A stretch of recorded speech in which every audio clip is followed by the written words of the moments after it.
hi guys, welcome back to this Moneycontrol live stream. You're watching Closing Bell with me, Nandita Khemka. After a great start to the day, we saw, the Nifty, in fact, the markets rather take a sharp plunge, take a U-turn of sorts, and the Nifty ended lower by about, nearly 450 points off day's high. In fact, around the 21,000 mark, we're just about holding on to that level of 21,150 or thereabouts. 300-point plunge, 450 points off day's high. And if you look at the mid-cap end of the markets, the broad end of the markets, sharp thud, both the mid and small cap indices lower by about 1,500 points. So 2,000 points off day's high. That's how the mid-cap index managed to end the day. And if you look at the sectoral indices, all of them were bleeding in towards the end of the session, led by the likes of PSU Bank index. You had the metals index also taking a sharp plunge, and the realty pack as well. All of the indices, in fact, even the FMCG pack that was holding out in the green managed, in fact, gave up most of the gains and ended the day in the red. If you look at some of the movers, in fact, the losers on the index, Adani group of stocks, Adani Ports, UPL, Coal India, Tata Steel, M&M, these were some of the losers, and the gainers were few and far between. Just about 4 or 5 gainers. ONGC managed to hold out. Tata Consumer, that stock was holding out yesterday, managed to end the day in the green despite a sharp fall in the market. Britannia and HDFC Bank were among some of the other movers. But aside of that, if you look at the mid-cap end of the markets, lots of movers there as well. Indiabulls Housing, that stock tumbled around 11%. Indiabulls Real Estate 11%, Ratan India 9%, and the mid-cap PSU Banks, the likes of IOB, UCO Bank, Central Bank, all of these stocks were bleeding in trade, ended lower by about 8 to 10% apiece. SBI and L&T, these were the top contributors to Nifty's fall, and some of the other losers were the likes of Industars, SJVN, HFCL, Piramal Enterprises and IIFL as well post RBI's crackdown on the lenders' exposure to AIFs. Those two stocks also bore the brunt of the sell-off. But one stock that stood out, of course, was Oil India. That stock was among the top Nifty gainers today. Nifty 500 gainers, I beg your pardon, ended higher by about 10% or thereabouts in a falling market. ONGC as well, as I mentioned, given the fact that the government has slashed the windfall tax on crude yesterday, so it extending the gains from then. Crude also round about close to that $80 per barrel mark. So these ONGC and Oil Indias of the world managing to hold on to gains. But is the correction that we saw today, is it a sharp turn, or does it indicate that there could be more sell-off to come, or do you think this is a buying opportunity? Well, let's pose that question to Aamar Deo Singh of Angel One, joining in this afternoon. Great to have you on the show. Aamar, your thoughts, given the fact that we've come off significantly after hitting fresh highs today itself, what is the setup looking like? Do you think there's more weakness on the charts going forward, or do you think this is just a dip that one should be buying into? Yeah, I would say that it would be early to say that we are going to see a major sell-off from here. What was happening is that the sort of run-up which we've seen, or the rally that we've seen in the indices and the market at large, somewhere or the other correction was bound to happen. So we are seeing some profit booking coming in. And also, if you look at the global markets also, we've got some selling, but overall in other markets like the Japanese markets and some of the other markets, European markets, they are trading positive. So to put it this way, is that I would say that Nifty's got very strong support. So yeah, 21,000 is a psychological level, so that's going to be the first level of support. But even if that is weak, because what's happened today is from the highs of the day, almost Nifty's corrected by 400 points or so, more than that. So that tells me that the selling was quite aggressive. And also, if you look at some of the indicators like the advanced decline, be it on NSE and BSE, so that is heavily tilted in the favor of the bears. So we've seen some significant sell-off happening there as well. So the levels to watch out for Nifty, I would say, is 20,700, 20,800. So they're around 350 points from the current levels. That's going to act as a major zone of support if we see the 21,000 levels being breached. And the way the market has corrected today, it was a pullback, so we'll have to watch out how the weekly expiry happens tomorrow.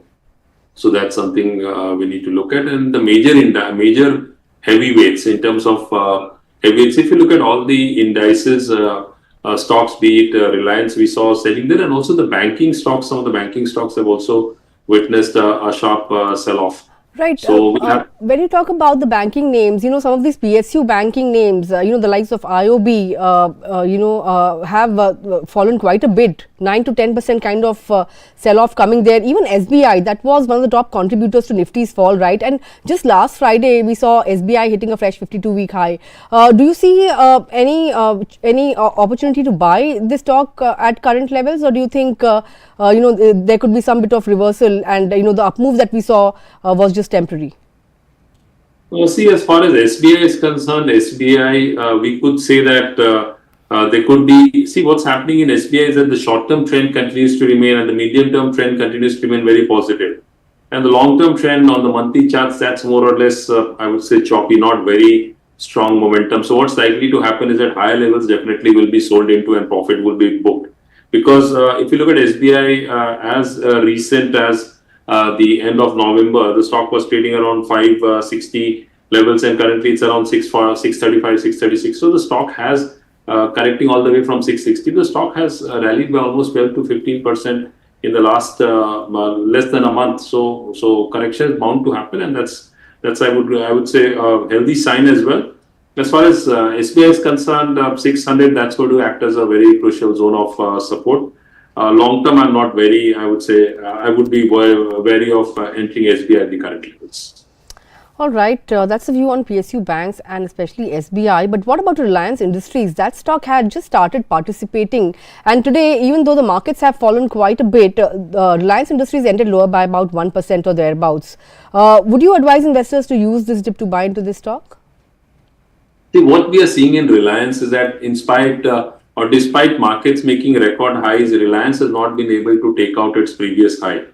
So all-time high, which was around 2630 in the month of July. So that high has not been able to take out. So 2630, and recently also it traded as high as 2598. So 2600, 2630, that's going to act as a zone of resistance for Reliance, and also Reliance on the long-term charts represents or looks more like SBI on the long term, on talking about the monthly chart. So that tells me that higher levels will be sold into, until the time we don't see Reliance sustaining over the 2600, 2630 zone, which was its earlier all-time high.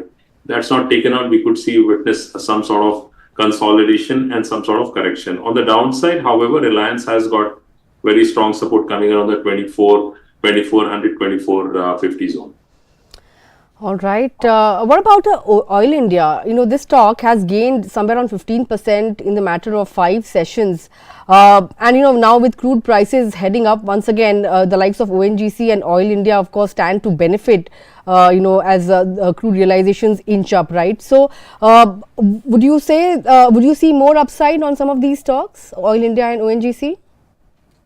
See, Oil India, it was actually a breakout. If you look at the stock in December, on 4th of December, it had made a high of 315. And if we go back in time, so around in October, third week, it had made a high of 340.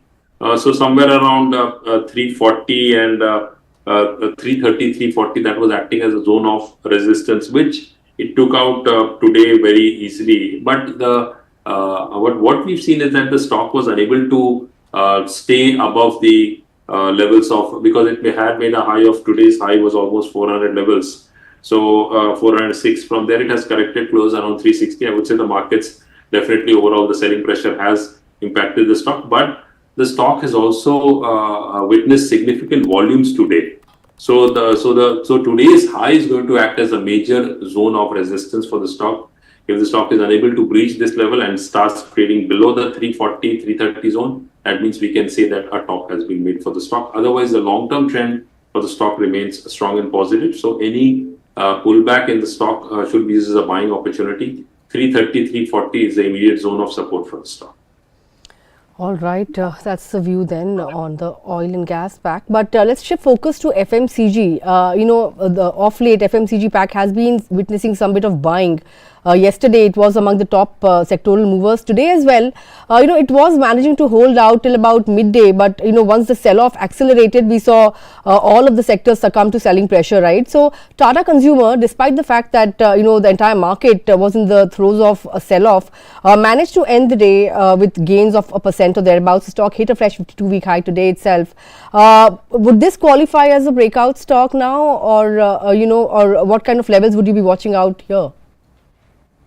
Yeah, so looking at Tata Consumer, see the stock is strong on the long-term chart, so the trend is definitely up. But we've seen what we see today, the pattern that the stock has formed today is I would say a gravestone doji in Japanese candlestick patterns, and also the volumes which we've seen for the last couple of days, that's very high. So when a stock witnesses this sort of pattern on extremely high volume, so that tells that a top is likely to be formed. So today's again high 1010 is going to act as a major zone of resistance for the stock, whereas on the downside the stock has got immediate zone of support around the 930 940 zone.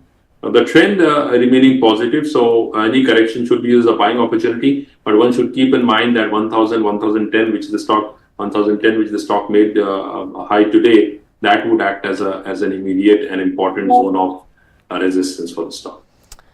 All right. What about in L&T? This stock was down 2.5%, also among the key contributors to Nifty's fall today. But the stock has done fairly well, double-digit gains on a monthly basis. Would you say that this it's the time to buy into this particular stock? See, if you look at L&T from a long-term perspective, definitely there's the momentum is still there, be it on the monthly charts or the quarterly charts, and even the I would say weekly charts. We've seen some sort of bearish divergence on the charts, whereas the daily charts is also, I would say, somewhat overall positive. Currently it's around 3418, so I would say one needs to be slightly cautious at entry at the current levels. The stock had earlier very strong resistance around the 3100 levels, and so that was taken out, and post that the stock witnessed a rally towards 3400. But also I would say rather one should wait out and for some correction in the stock before entering this particular stock. Another one that was an outlier in today's session was of Varun Beverages. At one point, the stock was up 15% or thereabouts, but managed to end, just about with gains of somewhere around 7% or thereabouts. Hit a fresh 52-week high on the back of that South African acquisition. But do you spot a trade here, Varun Beverages? See, Varun Beverages, the stock had opened with a gap up, and then if you look at the day's open, it closed significantly lower, despite the stock gaining by almost 7% today. If you ask me from a long-term perspective, yes, this is a stock where still the bulls are very much in control, and but at the current levels, I wouldn't recommend, because one of the technical indicators is displaying extremely overheated conditions in the stock. So that tells me that one needs to be slightly cautious. But any correction in the stock, now the levels to watch out for on the downside somewhere is around 1100 odd levels, so 1100. That's a zone of support, crucial zone of support for the stock. So correction towards those levels can be used as buying opportunities, not at the current level. That's the view on Varun Beverages. But speaking about IT stocks, the recent rally that we saw right after the indication of rate cuts next year by the US Federal Reserve, a stellar up move, we saw on the IT stocks. But, most of the fundamental experts believe that, they have run ahead of fundamentals and the rally is a little premature and it's a valuation re-rating that's happening there. But after the sharp run up, would you advise investors to buy into dips? And for someone who's looking at this particular sector with a 1 to 2 year perspective, what would your advice be there? So from a 1 to 2 year perspective, yeah, any dip can be just a buying opportunity, because see what's happening is that if you look at the major stocks like TCS, Infosys, so if I'm talking about TCS, the stock has got very strong base around the 3200, 3300 zone. So whenever the stock used to come around those levels, that was a very good buying opportunity. Then earlier the stock was unable to breach the 35, 3600 zone, so that's being taken out. However, from a long-term perspective, long-term charts, I would say on the monthly charts, still there's not too much of bullish momentum. So what's likely to happen is that even if the stocks do rally from here, we would witness some sort of profit booking coming in. And if I talk about Infosys in particular, Infosys is still not, I would say, breached its earlier highs, which it had made of around 1600, 1620, that was in February. So it's trading around 1536. So I would say one needs to be slightly cautious, but yeah, on corrections, one can look at from a 1 to 2 year horizon. What about the mid-cap names? You know, some of the names like Birlasoft, Cyient, how are they stacking up on the charts now? So if I look at Cyient continues to, I would say, trade very strong, very firm, despite the market correction. We've seen the stock only correct 2% today. So the stock is able to hold out very strong. It's very strong on the long-term charts. So, and that's not changing anytime soon. So corrections can be used as a buying opportunity, not at the current levels. So the levels to watch out for on the downside is somewhere around 1950, 2000. That's currently it's around 2200 levels. Not at the current levels. Entry is advised. Right. Any view on Indiabulls Housing? I think the stock had a fair bit of a run up, but now would you advise trading into the counter with a short term perspective, say for a week or so? Yeah, see, this stock, if you look at, it did rally from almost 160 to 200 plus 220, 234, and then we've seen a sharp correction today. So the stock is down by almost 11%. I would say rather one should wait out this stock, because if I look at the long-term charts, the monthly charts, that's clearly in for consolidation in the stock. And till the time we don't see the stock trading over the 230 levels, we could witness some consolidation. On the downside, the stock has got some support around the 190 zone. That's a level to watch out for. I wouldn't recommend entering the stock at the current levels. Right. The railway pack has been a buzz, but of course the likes of IRCTC have been on a tear. Today, of course, all of these stocks have taken a breather. Opportunity to buy?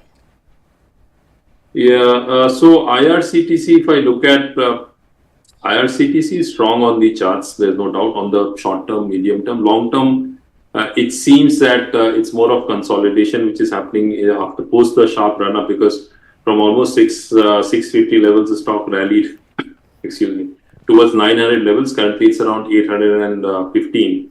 So we could see some pullback in the stock, but I wouldn't recommend buying at the current levels. All right. Any view on Tata Power? I just happened to see a query that has come in on our live feed. Tata Power stocks have been also gaining traction. The likes of NTPC, we've seen a very strong rally, but particularly for Tata Power, what would you recommend? So Tata Power, if you ask me, the long-term, intermediate-term trend continues to remain extremely strong and positive. From a short-term perspective, we've seen some consolidation happening over the last 8 to 10 trading sessions. And the stock did break out above the 260 level to currently trade around 320. It had made a high of almost 340 levels. So yeah, this is one stock on any significant correction. One can look at a buying opportunity. One should always remember, don't enter into any stock with all the quantity that you want to buy. Rather, enter into a SIP mode. That's a better way to look at getting into stocks from a long-term perspective. All right. And what are your thoughts on the NBFC pack, particularly Bajaj Finance? Should one nibble into some of these? So if I look at Bajaj Finance on the long-term charts isn't looking that promising. So effectively it means is that we could witness higher levels will be sold into, and even the intermediate term trend for the stock isn't very strong or positive. So I would say, on correction. So this is one stock which has got, if we go back in time, so in August it had made a low of around 6,800 levels, and then from there it rallied almost towards 8,200 levels. Again, then it corrected towards 7,000. Currently it's around 7,500 levels. So I would say rather wait for entry into the stock at lower levels, not at the current levels, because the charts don't really show a strong momentum. All right, that's the view today. Suzlon was one counter that was down 5% or thereabouts, and in the last 5 sessions, it has lost somewhere around 8% or thereabouts, and even over the month, if you see the monthly charts, it has given a negative return. Here on, how would you play a Suzlon? Would you advise looking at this, or do you think it has had a fair bit of upturn already? Suzlon, the stock has rallied significantly. Now we are seeing some correction in the stock because the stock has got very strong resistance at the highs which it had made. So if I look at the stock from a long-term perspective, the high which the stock has made, 44 was the high. So 44, 45, that's going to act as a crucial zone of resistance. So one can say that a top definitely has been made in the stock. If I look at the stock from a daily, on the daily charts, it's been pointing out since, I would say, November. For the last week of November, the stock isn't going anywhere, and that's what we are witnessing. The stock is in for consolidation on the downside. The stock does have good support coming around the current levels. So 34, 35 is a zone of support. If the stock holds that, then we could see some bounce back. Long-term trend on the monthly charts, that continues to be very strong. So effectively, it means is that any pullback in the stock can be used as a buying opportunity. A very good level somewhere would be around 29, 30 levels if the stock corrects to those levels. Another stock that has not participated, of course, is Vedanta. We have a viewer query on Vedanta as well. Would you avoid this from the metals pack right now and look at perhaps a Tata Steel instead? See, if you look at Vedanta has got a different structure altogether technically on the charts. If I look at it from a long-term perspective, so that's the reason the stock hasn't been doing anything. So more or less, it was in for consolidation. It did rally from 220 to 250 levels, 260. Again, we are seeing some sort of correction. So this is one stock best, I would say, to be avoided till this time we don't see the stock sustaining over the 270 zone. Then we could say that there is a trend change and the stock would have to sustain above that level for a significant period of time. If I look at Tata Steel on the other hand, here I would say trend is different, but Tata Steel has also made a double top on the charts. So that tells me that till the time we don't see the recent highs, that was 135 levels or 137, 138 being breached, we could be witness some sort of consolidation in Tata Steel as well. Yeah, so those are some of the stocks that were on my radar this afternoon. But Aamar, before I leave you, anything that you're spotting on the charts that is worth accumulating at current levels, at least for the next couple of weeks? I would say from the pharma space, Cipla is one stock one can look at. The stock is basically in consolidation. Long-term trend remains positive and strong, though. So the stock for any significant rally needs to sustain above the 1250, 1260 level. If that level is taken out, then the stock could witness some significant upside move. So this one stock one can keep a watch. All right, Cipla looking attractive on the charts. But on the Nifty Bank particularly, any levels that you'll be watching out for tomorrow in terms of support and resistance? Yeah, I would say if you ask me, Nifty Bank has got very strong support coming around the 46,800, 900 zone. So that's going to act as a very strong support for Bank Nifty. So that's the level that I would watch out for. If I look at the trend, the medium-term, intermediate-term trend remains very strong for Bank Nifty. And the short-term trend, we are seeing some sort of consolidation. But overall, the trend has not changed. The trend remains, even the short-term trend remains up. So it's in favor of the bulls. Yeah, if the Bank Nifty starts trading below 46,800 levels, then we could say, yeah, that we could witness some further sharp selling coming in. All right, 46,800, important support level on the Nifty Bank. But lastly, your prediction for tomorrow, do you think we are going to see some more sell-off or do you think there could be some buying at these levels? I would say today's low is something one needs to definitely watch out for. If I look at Nifty, so 21,087, that's a low of Nifty. So that's a level that I would definitely keep a watch on. If you ask me the trend remains positive. So we could witness some pullback, but the sort of fall that we have witnessed today, that clearly tells me that it would require something very, I would say, extremely positive for the market to break this, breach today's high. because this is one candle which has engulfed last 4 days of candle. So that tells me that a lot of selling has happened, and so one needs to be slightly cautious at the current levels. One needs to be cautious at these levels, and 21,000 I think you mentioned is an important support level on the Nifty. But with that, Aamar, thanks a lot for taking out time and joining in and sharing your thoughts with us this afternoon. Well, for viewers, of course, it was a scary fall, but the sentiment, according to Aamar, remains bullish. But we will need something very positive to, see a turnaround of sorts tomorrow. Let's see how we open up tomorrow. Today, of course, it was a steep fall that came in after hitting a record high today itself. We saw the Nifty coming off nearly 450 points from the day's high. But with that, we've come to the end of this edition of Closing Bell. If you have any comments, leave them in the comment section below. And of course, come back and join us tomorrow morning at 8:30 a.m. and morning trade with your queries and with all the trade setup and stocks in focus tomorrow's trade. But thanks a lot for tuning in. Stay tuned to Money Control for all your other news and updates.